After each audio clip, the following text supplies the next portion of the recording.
I have read many nuclear revenge stories on Reddit, and I've decided to post my own.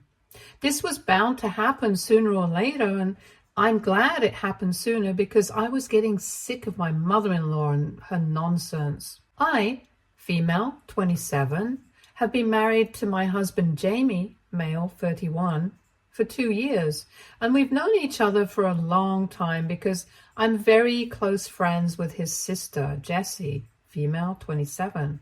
Jessie and I met in college, and we shared the same dorm room during our first year, which is how I got introduced to Jamie. Jamie and I started dating when I was in my second year of college, and we got married 3 years into dating. Jessie was the one who introduced us, and she has never had a problem with me dating her brother and eventually marrying him. She and I are still very close to this day, and my relationship with her is separate from my relationship with my husband and vice versa. I don't involve her in our marital issues, and I don't involve Jamie in our friendship issues. I know these boundaries are hard to draw and maintain, and with such close bonds and close proximity to each other, there's a tendency for these boundaries to get blurred. But I try my hardest to ensure that none of that happens. I'm grateful that if it does happen, my friend and my husband are wise enough not to engage in it. I'm not saying that I've handled this dynamic perfectly. I'm sure I've made mistakes and slip-ups, but overall, both of these relationships are strong, and we deal with things very maturely. I'm very close with his family. Jessie and Jamie have a younger brother, Joey, male, 24. The three of them are quite close, and so am I with them. Jamie really loves his siblings and tries his best to look out for them because their dad left their mom when Joey was 16. To be honest, none of the kids blame their dad, let's call him Frank, because their mother is a literal nightmare to live with. The custody agreement for Joey was that he would live with his mother with visitation from Frank. Joey wanted to go with Frank, but since mother-in-law is the textbook definition of a narcissist, it would have been very exhausting for him to make the move. The siblings and Frank together decided that it was best if Joey stayed out for the next 2 years, and then he would be free to move out and do whatever he wanted. Jessie and Jamie went to meet him regularly, so it wasn't very difficult for Joey to get through those 2 years. He's been low contact with mother-in-law ever since he left for college. Mother-in-law has had loud complaints about this for years and years, but I think being the youngest, Joey had to bear the brunt of mother-in-law's craziness, and he's just done. Jamie and Jessie still put up appearances to at least try to seem normal to the world and to mother-in-law, but Joey just doesn't care, and I understand. When Jamie and Jessie were kids, their dad was always around. Plus, Jamie had the three of them. When Jamie went to college, Jessie had Frank and she had Joey. But during the last 2 years of school, Joey had to face everything alone. No matter how much Jamie and Jessie traveled, the fact was that Joey was alone with mother-in-law. And because of those 2 years, he says he's had a lifetime's worth of interaction with mother-in-law, so he wants to steer clear of her. Jamie and Jessie feel very guilty about the entire situation with Joey, and I'm not saying they shouldn't. The kid was bound to have it rough with someone like mother-in-law, so they cut him a lot of slack and do the damage control with mother-in-law. I had a good relationship with mother-in-law until the time I was only Jessie's friend and not Jamie's girlfriend. When Jessie went back home, I used to go with her sometimes. I used to hang out with mother-in-law then, and things were really cool between us. So much so that I genuinely felt Jessie was exaggerating her antics to me. But I guess that's the true sign of a narcissist. Her act was so good that anyone could fall for it, and I did too. But the mask fell off the minute she found out that I was with Jamie and that I would probably be a permanent fixture in the family. No one could be good enough for her man. Yikes, I know. She had to find fault with everything I did from then on. Nothing was ever good enough. She always had to upstage me, always had to create a scene. And thankfully, Jamie is the kind of guy who always took a stand for me and shut down her nonsense. No questions asked. The final straw for him was when she turned up wearing white to our wedding. I had alarm bells ringing in my head, but before I could do anything, Jesse and Joey had sprung into action. Joey accidentally dropped a bottle full of red wine on her white dress, and Jesse ran to help out her poor mom change into new clothes. But we never saw her again at the ceremony. Jesse had promptly locked her inside her room to ensure she didn't start anything else. All of us got a lot of crap from her after that, but at least my wedding was saved. Jamie tore into her and told her that she had brought this upon herself because she had chosen to upstage the bride, and she should be thankful that we weren't cutting her off completely. That shut her up, and she behaved for a couple of months before starting new drama. So we generally steer clear of her. Things came to a head a couple of days ago. Jamie had to go on a work trip to Cali.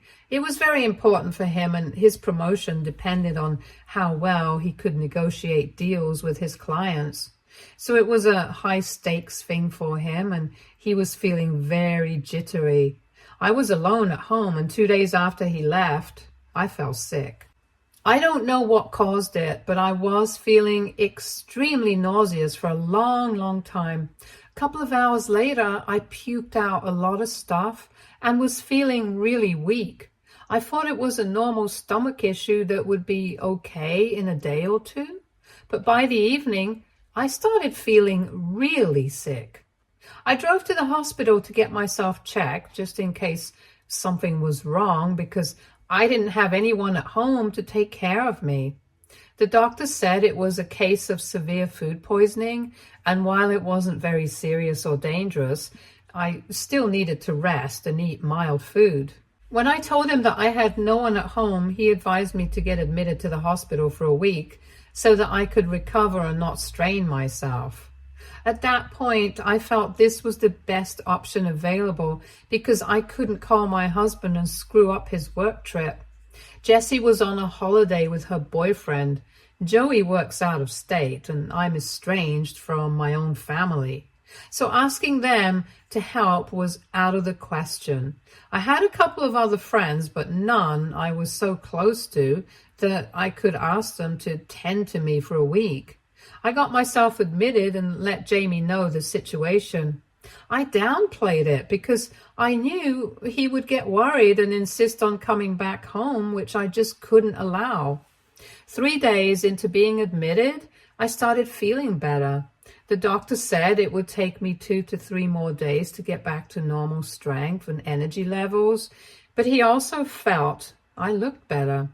Somehow, word got around to mother-in-law that I was sick and that I was now feeling better.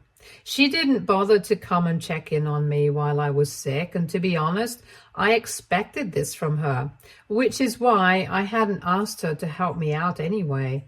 But as soon as she got to know that I was doing better, she came to the hospital and faked concern for a while. She just wouldn't leave. I had to beg her to leave me alone, but she kept on crying fake tears, saying things like, "I'm so sorry you're suffering so much. I hate to see you in pain. Let me do something for you." She tried to act mad that I didn't reach out to her and said that she would have helped and made me feel better in no time. I just said I didn't want to trouble her. It got so bad that I was forced to tell her that I was actually fine and that she didn't have to worry about me. This was a rookie mistake, and the switch was instant. She said, "Oh, if you're feeling better, why are you still in the hospital wasting my son's money? If you're fine, I need you to help plan my 50th birthday party And look at the arrangements. Her birthday was a week later, and all her kids were going to be there along with her friends. So she wanted everything to be impeccable. She had no one else to help her except me. It's as though she was waiting for me to say that everything was fine so that she could pounce on me and ask me to help out. I said that even though I was feeling better, there was no chance I was fit enough to help her out. She said I was just making excuses and she expected me to get discharged the next day and help her, or she was uninviting me from the party. She gave me this stupid ultimatum and left as if I cared about her idiotic party. I decided not to involve Jamie in the little drama that his mother caused because, again, his work was more important to me than my mother-in-law's unhinged little tantrum. I did drop a text to Jamie telling her what had happened, but I asked her not to say anything to Jamie. Things were normal after that. I didn't get discharged because mother-in-law wanted it, but only when the doctor okayed me to leave, which was 3 days later. Jamie came back the next day and he seemed to be in good spirits. He said his boss was happy with his work and the negotiations went really well, so he looked hopeful about the promotion. I then told him what exactly had happened with my little stint at the hospital and my mother-in-law's deranged demands. Jamie quietly listened to me narrate the entire incident and didn't say anything. He was very upset, rightfully so, that I didn't tell him and said that my health was more important than a stupid work trip. I told him it wasn't that serious and that I was fine. And he asked me if I wanted him to talk to mother-in-law regarding her treatment of me, but I said no. I told him I didn't want her to cause any more crap than she already had, and that I didn't care about her and her stupid opinions anyway. I was actually glad I wouldn't have to go to her party. I had thought that James would sit the party out as well, but he was adamant about going. He told me he would be setting mother-in-law straight once and for all because now she needed to be dealt with firmly. I honestly got a bit scared because I could see that he was furious, and I also knew that no matter what I said or did, he was going to do what he had planned. I just told him to be careful and try not to cause a scene at the party. The party was yesterday and all hell has broken loose. I had a feeling Jamie wouldn't let my mother-in-law's antics slide so easily, but I didn't know he would go all nuclear. I'm not complaining at all. I love that my husband is taking a stand for me like he always has and has put mother-in-law to shame publicly. It just feels a little too amazing to be true, if you ask me. So, as I mentioned above, my mother-in-law had disinvited me from her party. Thank God for that. I don't know what kind of reaction she wanted to get out of me. She had probably hoped that I would make a huge fuss about being excluded and beg her to invite me again, but none of that happened. So naturally, she was already pissy because she didn't get to have one of her stupid power trips with me. Jamie, Jesse, and Joey were all in on Jamie's plan, which I hadn't known, and I got the tea from them after the party. So initially, everything was great. The guests came, brought gifts, and the decor was amazing. Everything was basically crafted to be perfect. Mother-in-law was behaving very sweetly and didn't mention me even once. She was avoiding Jamie a little. I think she thought he would ask her why I hadn't been invited and she would have to answer and tell him about the little stunt she pulled at the hospital. To avoid that, I presume she mostly stayed away. Jamie kept his cool throughout. He told me he tried his best to behave as if nothing was wrong, so as not to garner attention and make mother-in-law suspicious. Finally, when the cake was being cut, the 3 kids got up to make a toast.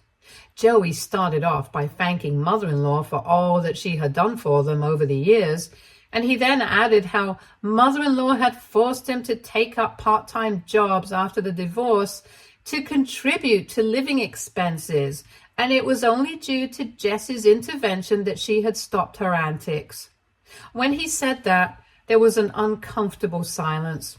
Mother-in-law tried to laugh it off, but it was very awkward and they were just getting started. Next, Jessie got up. Mother-in-law literally froze in place. Everyone knows that Jessie is the most brutal and that her words cut so deep, it's hard to recover from what she has to say. And Jessie didn't disappoint. She detailed so many instances from their childhood that Joey says it was hard to count. It was unbearable, and mother-in-law started sobbing. A few people left with their gifts in disgust during this little expose, but Jessie was unstoppable, and she finally came to the hospital drama that mother-in-law had started.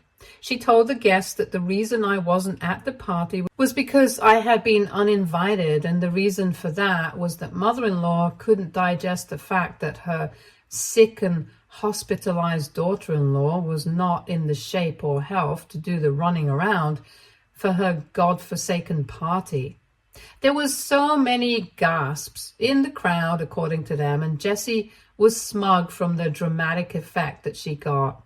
Mother-in-law was hysterical by this point, yelling and screaming that she couldn't believe her own children would do this to her, especially on one of the most special days of her life.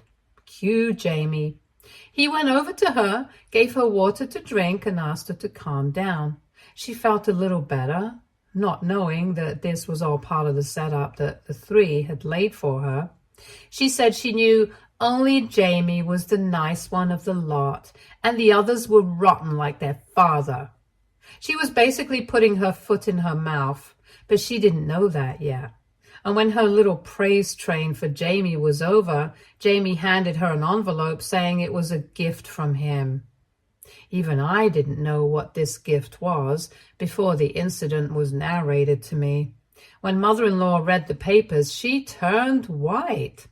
It was as though her eyes would pop out of her face. The papers were basically Jamie giving it to her in writing that he wouldn't be sending her any money to help her out, and neither would he be paying her mortgage every month. Essentially, she was on her own.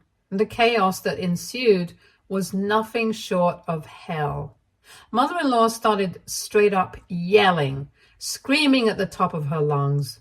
She said Jamie couldn't do this to her and that she would sue him and all of them. How that would be of any help at all, no one knows. But the three of them left her mid-breakdown and went to a bar to chill and have drinks. She's been bombarding them with texts non-stop, starting from begging to ranting to saying literally batshit crazy things. No one is responding to her. I think they finally had enough and know that cutting her out is in their best interests. And we have no idea at all what she's going to do because she's basically been surviving on handouts from her kids. Jamie pays the mortgage for her house. Jessie sends her an allowance for groceries and electricity, and Joey gives her some money for other utilities like gas. She claims that she works, and it's good for her if she does, because if she doesn't, God alone knows what's going to happen because all this money is going to stop. She keeps saying she'll apologize to me if that's what it takes to get things back to normal. And she doesn't realize that what she did to me wasn't the reason why this blow-up happened. It was just the last straw on the camel's back, and everyone had had enough. This was their breaking point, and now there's no going back. I know them really well. Joey, not so much, but I have a fair idea of how he thinks too. They're done, and good for them. I'm so proud of all three for finally putting an end to her toxicity. Had it been left to me, I would have done it years ago, but I never pushed for anything because at the end of the day, she's their mother, and I wouldn't want to ruin that relationship, especially since I'm estranged from my mother. But this was entirely their call, and I know it had nothing to do with me. So at least I'm not guilty. Let's see what happens next, because I know mother-in-law isn't going to take this sitting down. She's going to come back because she has no other option, frankly. She was surviving literally because of her children, and without their help, She can't afford half the luxuries she presently does. It's going to be a fun ride from here on, and I can't wait to see her imminent downfall. I have my popcorn ready. Things just need to get moving.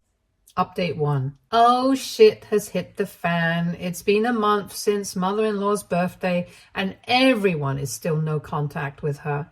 She, however, doesn't understand this because she's been trying every trick in the book to get the kids to talk to her again. She keeps on calling, texting, and even sending emails. Jamie said that they should all block her, but that would be too extreme of a step. She might need help and assistance for medical or health reasons, and we can't completely shut her out. That's the only reason why channels of communication are open with her. But she probably feels that if she's allowed to text, she'll one day be able to wear their resolve down and bring things back to normal, or rather, whatever her version of normal is. To her dismay, nobody is interested in keeping contact with her anymore. Moreover, all of us are certain that all this hue and cry isn't because she actually wants to talk to Jamie, Jesse, and Joey, but because she needs money. According to Joey's estimates, with the money they were giving her, she should have enough saved to last her a couple more months. But by then, she'd really need to either downsize or land a job that would pay her a lot. Added to this is the fact that no one really knows whether she actually works or not, or has been lying to us all the way through. Last we knew, she was working a desk job at a small company that paid her some money. But that wasn't enough for survival, especially with the kind of luxuries she counts as survival. So essentially, what she earns, supposedly, is her pocket money, and most of her essentials were taken care of by her kids.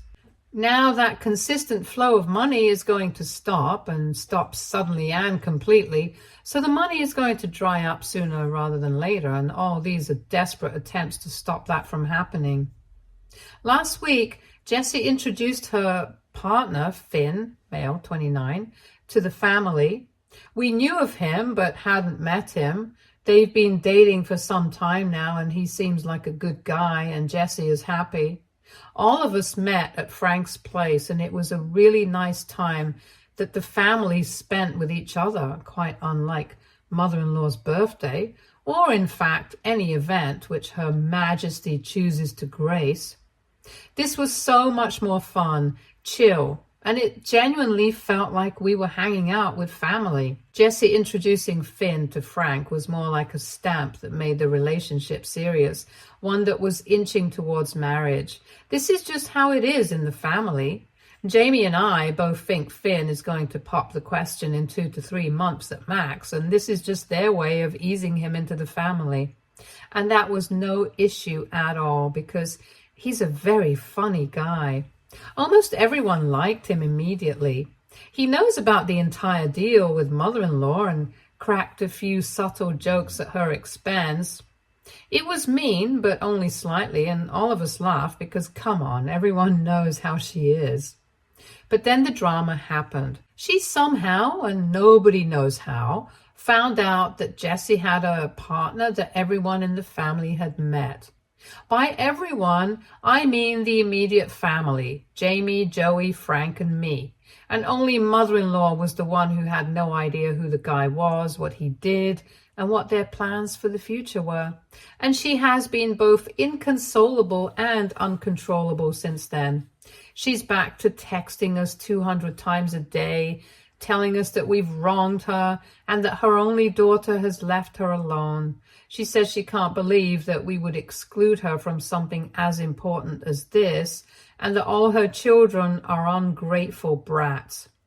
I don't understand how she expects anyone to even want to make amends if this is what she keeps saying on a regular basis. To everyone's relief, she doesn't know who Jess's boyfriend is, and we want to keep it that way because otherwise she's going to look him up on social media and bombard him with texts as well.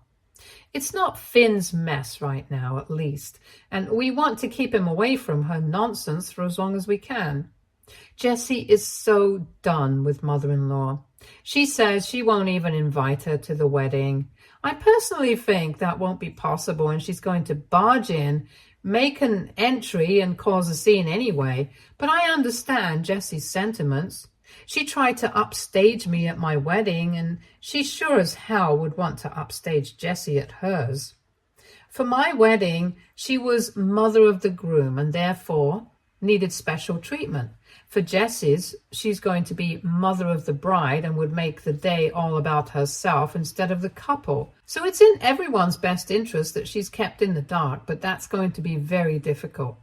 Anyway, we'll cross that bridge when we get there. I hope this is my final update because I don't want any more drama. But with the way my mother-in-law is, we can never really say. Update 2. Jessie got engaged. It took Finn only a month to pop the question, and I think Jessie was anticipating it. We're all so happy for them. Finn already feels like family, and we're all in regular touch. He hangs out with Joey a lot, and they share similar interests, so it's great. We've been getting closer to Frank too, and this has been possible largely because we don't have mother-in-law's looming presence over our heads. She doesn't know yet that her only daughter is engaged, and we're trying to keep everything very low-key for now so as not to garner attention. Jessie wants the wedding to happen soon, and we're all diving headfirst into the planning. By all, I mean me and a few of Jessie's other friends. On the mother-in-law front, her texts have stopped coming as of now. I think she's finally reconciled to the fact that she's been cut off completely, and begging in front of her kids isn't going to give her anything. So she should rather just focus on improving her living situation. She's put up the house for rent and is probably using the rent to pay off her mortgage. At least I hope that's what she's doing, because if she's blowing up the rent, then she's an absolute ass. And nobody can save her. She's moved in with her sister for the time being, but I'm sure that's a temporary arrangement as well. No one can stand being near her for long periods of time. I genuinely wonder how Frank did it for all these years. The house is still in her name, though.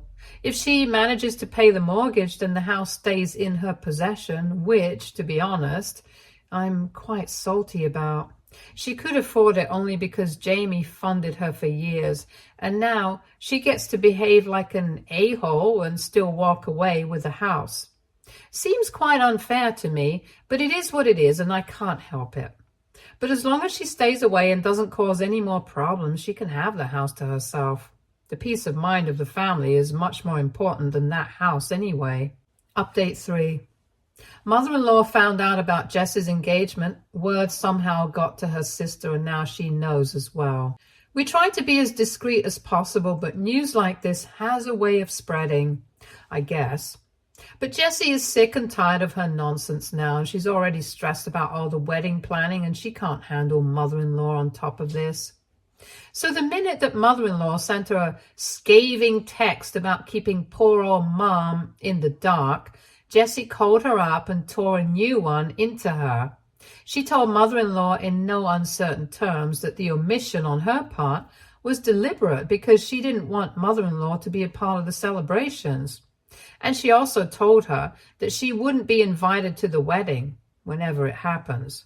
Jessie said she was sick of her antics, and she knew that mother-in-law would try to pull off a stunt like she had done during my wedding. Jessie was furious, and it was as though she was unloading years of pent-up anger. I don't think she even allowed mother-in-law to get in a single word. Not that I blame her. Her victim complex can make anyone want to puke. I think the reality check was much needed, and if mother-in-law has even a shred of self-respect, she's going to stay away. Jessie was downright rude, and that was required because there's no other way to make mother-in-law understand that we're exhausted. We don't want her near us. Jessie has blocked her and asked us to deal with any emergency with mother-in-law, and that she will unblock her only after the wedding. I think the mother-in-law situation is finally over, and we can all look forward to the next chapter for the family. Stay tuned for more stories from our girl relationships.